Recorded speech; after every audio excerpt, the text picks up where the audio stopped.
Hello, everyone. Welcome back to the Because I'm Carlos podcast, episode 12. A little bit of a mishmash episode on this one. Usually I have one specific topic and then I kind of just stick to it. But it's been a little bit since the last episode and I wanted to make something for a couple of reasons. The first part, like I said, is going to be a bit of a hodgepodge of a couple of different little mini topics. And then the latter portion of it is going to be addressing a question that I received on Instagram that I thought was kind of a fun question to kind of tackle and think through. So I'm going to talk through it a little bit with you and we'll see what we end up with it. Now, the first piece of business is that I'm actually recording using the same microphone that I've been using for the last couple of episodes. So we're trying to stay consistent on that, but I'm using the new laptop. So I'm kind of testing out my mobile setup. And the reason for that is that, number one, I want to have some additional options. But number two, this time next week, so I'm recording on a Thursday. So a week today, I'm actually going to be at the Expo. So we've got the Fall Expo here. Just outside of Toronto. It's not actually in Toronto, although it gets credited and cited as being Toronto. It's a nuance that only the locals will care about, but folks outside will not. But just to be clear, it's not in Toronto. But they used to have the expo twice a year, and traditionally they do. But this will be the first expo that we would have had in 2 years. So it's kind of an anticipated event. And they even decided to extend it to 4 days. So it's going to be interesting and a little bit of fun.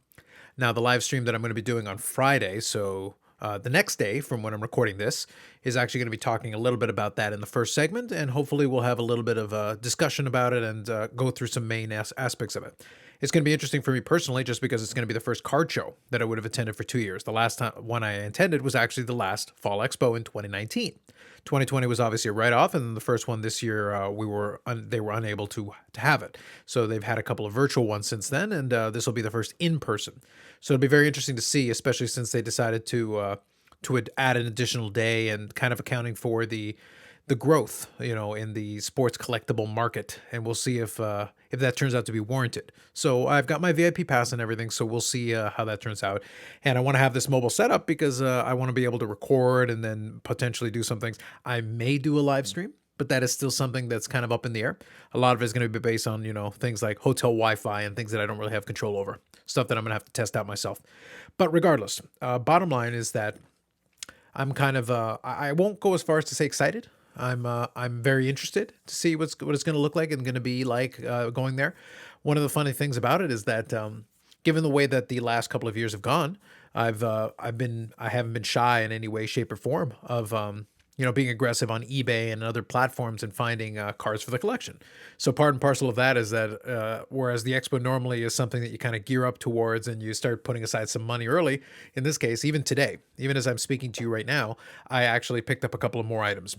And that leads me into kind of the other little mini piece in this rambling piece for the first part of this podcast is that I received my most interesting package of the day. Not my best thing because I did receive a card for the Mike Medano collection, which is always a plus and always a nice thing to have. But my most interesting package was basically just a bunch of card supplies. And it's funny because I found myself inspired. And this is something that could be kind of a topic where if you're checking it out on the YouTube version, I'd love to get your take on this and any comments you might have about this. Do you find yourself getting inspired or, drawn towards something based on something you see on Instagram? And I'm actually going to take a little different angle on this than normal because I laugh that one of the folks I follow on Instagram is a fellow Mike Medano collector who's also been collecting for quite a long time. Now, one would think logically, based on what I just said, is that, seeing certain cards on there might inspire me to try to go after the same cards. And certainly there is an element of inspiration to it. Now, both of us have been collecting for 20 years plus, so we've been able to amass pretty impressive collections, and I've seen a lot of the stuff he's got, and it's very impressive. Now, obviously, when it comes to that level, is that sometimes we'll both be vying probably for the same more limited cards. And if it's one of ones and he's got a one of one, well, I don't, and vice versa. So there's a little bit of that. So there's certainly a little bit of a friendly rivalry thing to it, but that's actually not what I'm referring to when it comes to the inspiration part. Obviously, I do enjoy the cards that he puts on display there because if it's something that I haven't been able to get my hands on or something that I can't, being a one of one or something like that, it is nice to know that it is in another Medano collection. But the thing that kind of inspires me the most about it, that made me laugh, is that given the visual medium of Instagram, is that clearly this collector has taken the time to very carefully and meticulously put these cards in their individual brand new one touches, and you can kind of tell with that. And I laugh because on my Instagram, it's more of a mishmash of kind of whatever holder it happens to come in. I'm a little bit lazier about that. I do usually get around to replacing and moving it into better holders, but I laugh because as meticulous as I am with the act of seeking out these cards, the act of marking them off the checklist and everything to make sure that I'm trying to avoid duplication where I can. So I'm meticulous in those aspects of it. But then once it's acquired and once it's been properly documented and I make sure that I've got it, then it becomes a matter of if it falls inside of one of the Z folios that I have, well, great. That's for kind of regular cards and things like that.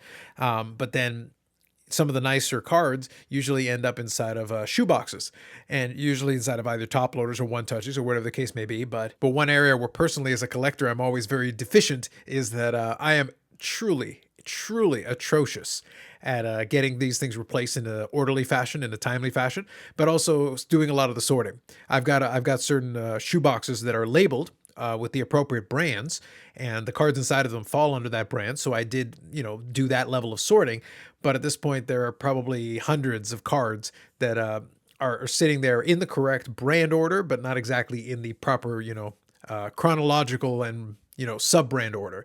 And it's one of those things where it's a project that I always look at as something that maybe I'd love to pursue it at some point, but then I look at that daunting task in front of me and I sit there and I'm like, nah, maybe later. So I'm curious if I'm the only person that kind of falls into that boat where, yes, I'm meticulous in seeking out these items. I'm meticulous in cataloging them, making sure I've got the right stuff and that, completing rainbows and stuff like that. And a lot of those rainbows are, bunched up together, but there is a bit of a mishmash. There would be an element of almost rummaging, truly, inside of one of those branded shoe boxes, looking at some Upper Deck stuff, looking at some, Be a Player stuff. It is very amusing to me that even inside of my own collection, I can probably rummage and find something. Oh yeah, actually, I've got one of those. Now, obviously, if I check the checklist, I would know that already. But really, at the end of the day, it's there is an element of kind of my OCD only goes so far. Some people's OCD can carry them all the way through. I've never had that problem.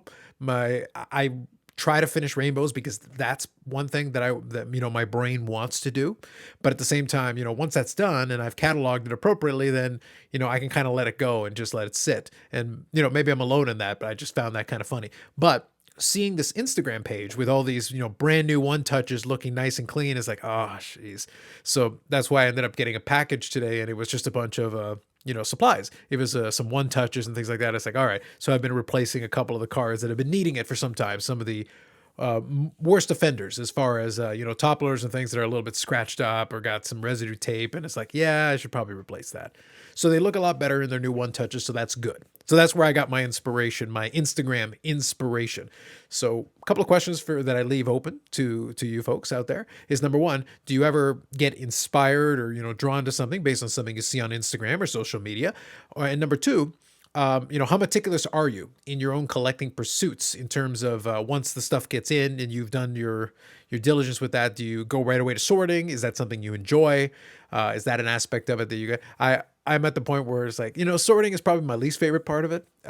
Even though it's obviously would make things much easier from an organizational standpoint and being able to find certain cards in a much more orderly fashion. The stuff in the Z folios is good because that's in chronological order based on the list that I've got. But the stuff in the shoe boxes, it's a bit of a disaster. It's something that's definitely a work in progress that I'm going to need to work on. But anyway, so that's a little bit of a mishmash of some topics that I wanted to chat about for a little bit. The last thing I'm going to mention, like I said, I'm going to be going to the card show. And what I think I may do in the lead up to it, and we'll see if I follow through. That'll be something that you see on the channel, is maybe I'd like to do a little video talking about some of the way I like to prepare for it. It is going to be a little bit interesting because, as I said, I haven't been hesitating in terms of buying and spending on cards that I see when I see a sense of good opportunity. I haven't been holding back my forces to wait for the card show, whereas in the past I might have been doing something like that. I am still going to be out there looking for things, but I think my expectations are tempered a little bit. And I think I'll spend a little bit of time possibly next week discussing that a little bit more in terms of how I adjusted my expectations and my plan according to the scenario and situation that I find myself in. And I think sometimes that kind of adaptation is good. It's something that allows you to just understand where you are and when you're going to do certain things.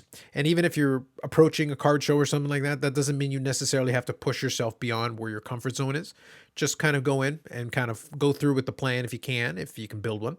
And then I'll talk a little bit more about that, I think, next week. Now, that all said, this last little section here, I want to talk about a question that I received on Instagram. And I did forget to ask if I could cite the individual, but what I'll do is I'll read up the question. And if they hear it, let me know, and I can kind of credit you in the comments section or in the description later on. let me know. But basically, they reached out to me on Instagram and they asked a question that I thought was a good one. And I wanted to give it some thought and then come back with kind of a response on that. So the question really is, I'll read it out and then we'll talk about it. So here's a topic which should be interesting to discuss and which to my knowledge has not been yet addressed. More and more people are collecting and investing sealed boxes of trading cards. Very true. I was wondering how the fact of some of the biggest cards of those sets are being pulled out, how the fact that because some of those biggest cards in those sets are being pulled out, how can it impact the value of the actual sealed boxes? For example, I know a lot of people are keeping boxes and cases of the 2021 Metal Universe Hockey, so a product that came out recently from Upper Deck, but we know that the gold PMG 1 of 1, so precious metal gems of Connor McDavid was pulled. We've seen a couple of PMG greens for sale as well. How can a product maintain its value while those big cards are pulled? With the breakers and people are posting their polls on social media, it's easier to determine whether some of the big cards were pulled or not, which is very true. So in general, it's just kind of an open question as far as, how is the value on some of that unopened boxes going to be sustained in cases where, because of the social media and the things we have at our disposal, we can find out that some of the biggest pulls and the potential draws are coming out of it. So on the surface, this seems relatively straightforward because you could take a couple of tacks on it. If you think about vintage, there's a lot of cases already in vintage where the potential pulls you can get out of it are far less in terms of value versus the intact box. But a lot of that is because of attrition. Older boxes with enough time, most of them have been opened. And if that's the situation, well, then that's where the value is going to be derived. And the more people decide to open it and take their chance, because, if you take like a Wayne Gretzky rookie year set, 79-80 O-Pee-Chee, well, you can still find boxes and open them and try to pull a Gretzky, and most likely you'll be able to find one. And there's certainly value to that, especially as the value of the Gretzky has gone up. But in the same vein, as that value has increased, so has the value of the box. So it's one of those things where even if you manage to pull a Gretzky or a couple of Gretzkys, that isn't to say that you're going to get something in sufficient condition to get your maximum value out of it. Obviously, if it's a pristine example or a couple of pristine examples, well, then certainly you'll do well. But otherwise, it's almost always a money-losing proposition. So why is the value of the box as high as it has become? Well, the reason is because, number one, some people do in fact like to gamble. But number two, as more people opened them over the years, the population of the sealed, undisturbed examples went down. Now, that's vintage. How does this apply for modern? And the example he used was 2021 Metal Universe Hockey. Now, this is very interesting because this product was pretty popular and it got quite a bit of hype. And there are some nice inserts in it. But is that enough to sustain the value over time? Because traditionally, a lot of more modern products are, only as strong as the rookie crop. And Lafreniere is in these, and I don't know if that's necessarily. Well, I'm trying to remember if Lafreniere counts as this one. But regardless, I don't think the rookie crop is as strong as it has been in some previous years' examples. So regardless, like I said, it'll be as strong as the rookie crop and the potential pulls in it. A Connor McDavid PMG like that, for example, as a player who's very well collected, could certainly have some value. But I think the best chance for a box like that to sustain value is going to be that the possibility of there being some high-end cards in it, some nice inserts and things like that.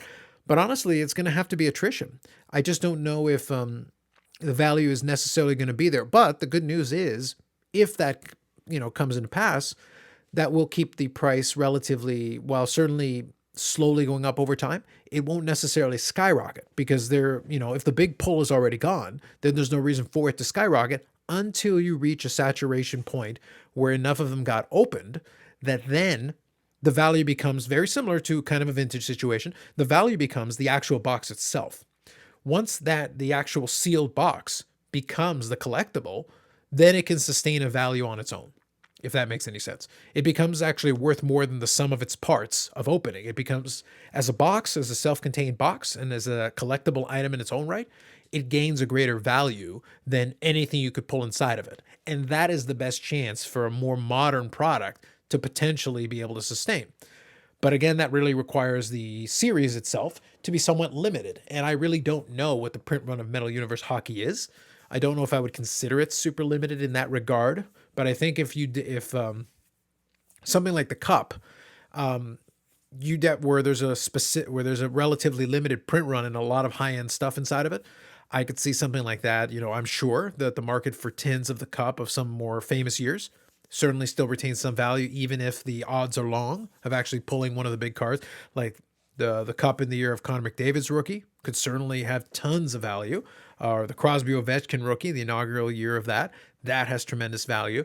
So things like that could certainly do, but the likelihood of you pulling one of those cards is next to nothing. Now, certainly there are some nice cards that you could pull from it, but most of them are not going to make you back the price of the box. And that's always the risk factor whenever you're talking about unopened. But the tins themselves and the value of that certainly cannot be understated. And part of that is because those were much more limited print runs. So I think that's really what you're really asking in this situation is where does the scarcity line fall and where do the investors or collectors, whatever situation you want to be, who have the money to be able to potentially push those prices up, what do they want? Do they want that chance at the lottery ticket? Do they want to be able to try to open it and pull the big card, even if the odds are really long? Because even in that situation we're talking about here where the gold PMG with McDavid was pulled, well, there's still a chance to get some green PMGs. So that's still possible. There's a chance to get a gold PMG of somebody else that somebody may be interested in. That certainly has value. That could certainly help sustain the value of that box over time. But simply the act of people opening the boxes because maybe the price doesn't go up right away beyond its current secondary market value, that simple reality could allow more people to open it. And if that happens, well, then over time and attrition, then those boxes become a little bit scarcer. They become a little harder to come by. And what I'll do is probably use an example. Even though the prices hasn't skyrocketed, I would say.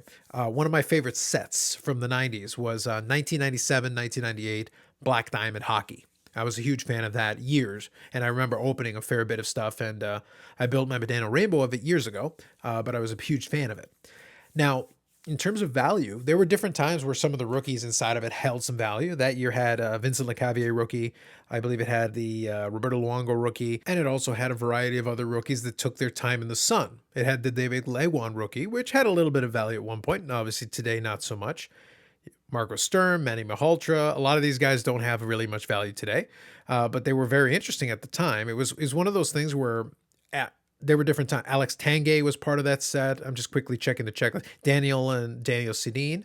And so you've got these players who became, good players in the NHL, and Henrik Sedin as well, his brother.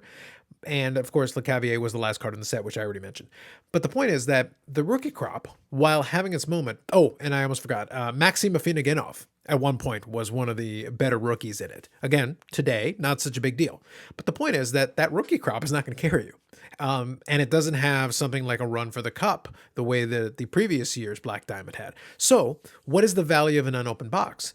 Well, the reality is just simply the fact that, the supply of those have dried up a little bit. They're not available as commonly. It's one of those things where if that box was available really inexpensively, I would love to open a box of 97, 98 Black Diamond just to have the nostalgia. Now, it's not like this ridiculous, absurd price at this stage, because again, the value that you could potentially pull, you could pull one of these rookies that maybe still has some value. You could pull some of the premium cut die cuts. You could get some quadruple diamonds, which were limited to 50. There's some value to that for sure, but nothing, that ridiculous that would warrant, an absorbent price.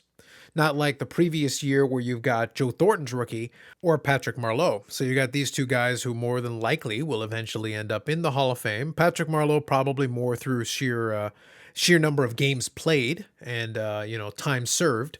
And Joe Thornton, to be honest, to the same degree as well, just having a long enough career that they were able to accumulate, the accolades to be able to more than likely end up in the Hall of Fame at some point. But both of them had rookies that were a little bit more limited, that have some infamy, and have gold versions that are very tough to come by. So that year had certainly a much stronger rookie crop, even though they had less names that had their moment in the sun. That being said, Vincent Lecavalier had a decent career. Roberto Luongo had a decent career, and having a quadruple diamond version of them certainly could have some value, but nothing that necessarily would prompt people to run out there to go get it.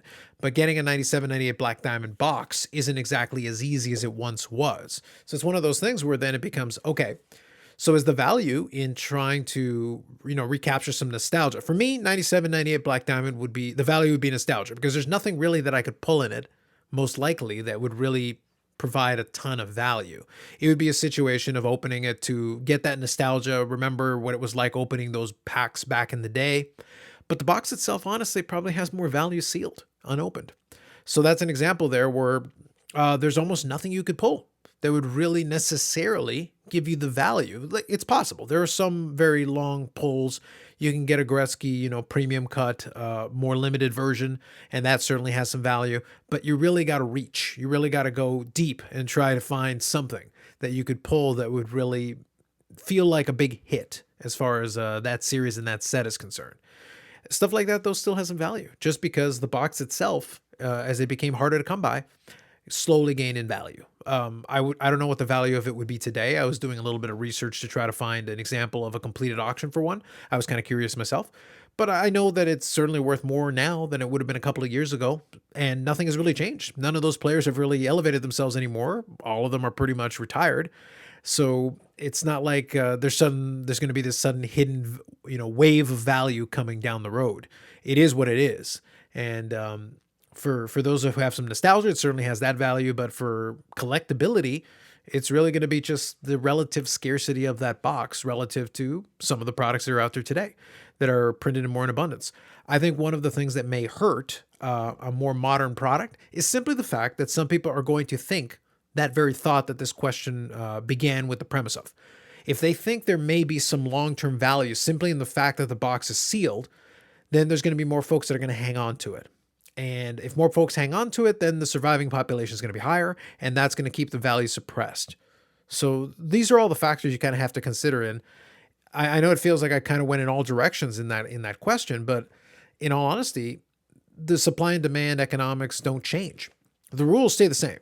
There has to be enough demand to warrant it with a low enough amount of supply to cause that explosion or increase in price. Does the modern one have it? Possibly. Going back to that 2021 Metal Universe that was the impetus of this question. I think there's some value in it. I think it's a nice looking set. I got a chance to open a couple of packs and a blaster of it. It looks nice. What I'll say is this. I don't know if it necessarily has the aesthetic appeal of the original Metal Universe, and the fact that it's not the original Metal Universe, it's kind of a reimagining of it, modernized with current players, may actually hurt it. There are certain series and issues that I think retain some mystique, even if you try to reimagine them or, put them up later. Something like what Topps did with Finest Flashbacks, where they redid a 1993 and now 1994 Finest with modern players. Well, I don't think that hurt the value. If you find a 1993 Topps Finest box, it certainly still has value. But that's another example of a box whose value is probably outstripped and outpaced anything but the best possible pull. You'd be looking for a big time refractor in like a PSA 9, PSA 10 condition to even come close at recuperating your value and cost of trying to get that back. But that one has a distinction of being the very first Topps Finest set for baseball. This is not the first Metal Universe. It is just the current iteration of, a design and a brand that is remembered nostalgically by some. And is that going to be enough to carry it through when it's not the first issue, really? It's never going to have that historical significance. It's just going to be the current iteration. The same way that the Finest Flashbacks, the newer version of it, is not the same. It is a flashback. It's not the original. The original, I could certainly see having that additional value, but having a limited print run always helps. So I guess the bottom line is just to try to come up with some kind of a conclusion on this question is the possibility there? Yes. I feel it's more remote. I do think that some of the big cards getting pulled out of it is going to hurt some of the potential value. However, if that keeps some people from opening some of the boxes and not everybody hoards them, then there could still be some collector value down the road, or investment value, if you will, down the road by simply having a lesser amount of those sealed boxes. If enough people open them, then I think there could be some value in the sealed boxes in and of themselves, whether or not any of the big hits are left. Because if enough time goes by, we're not going to necessarily remember that all the big cards got pulled. I'm sure somebody out there is probably going to be interested in gambling and not know for sure. They're going to maybe think the last gold PMG is left in that one box. And who's to say maybe it is or maybe it isn't. Anyway, it was a fun question to kind of think through. There was quite a bit there, so I do apologize. A little more of a kind of a rambling think piece on that one, because I wanted to try to give it a little bit of a consideration of the different aspects and angles to it. I'd be curious what those of you out there think. Do you think that a more modern product has a possibility of retaining some value, either as a collectible or as an investment, if enough of them get opened? Is the lack of supply, if the supply drying up, is that going to be enough to sustain it? Is there going to be enough demand for it if people understand, or at least have a reasonable understanding, that most of the big pulls or big hits are gone? So maybe it doesn't have value from an opening perspective. Would it still have value from simply having a sealed box? Is that something that would be interesting in a modern product with so many brands and series and things being released at this time? I don't know. It's something that it would be a little bit, it'd be a bit of a thinker. But anyway, so that's what I'll have for you this time around. I'll be back with another episode, not too distant future, most likely, thinking through some of the considerations about a card show. Other than that, the hub, as always, is the Because I'm Carlos YouTube channel. I leave some links to various social medias you can reach out to me at on the description of both the YouTube and the audio version. Questions and comments are welcome as always, wherever you can do them. If you can leave a rating to the podcast, that's always appreciated. If it is the YouTube version, if you can like it, if you can subscribe to the channel, always appreciated. Thanks very much for listening. We'll catch you in the next one.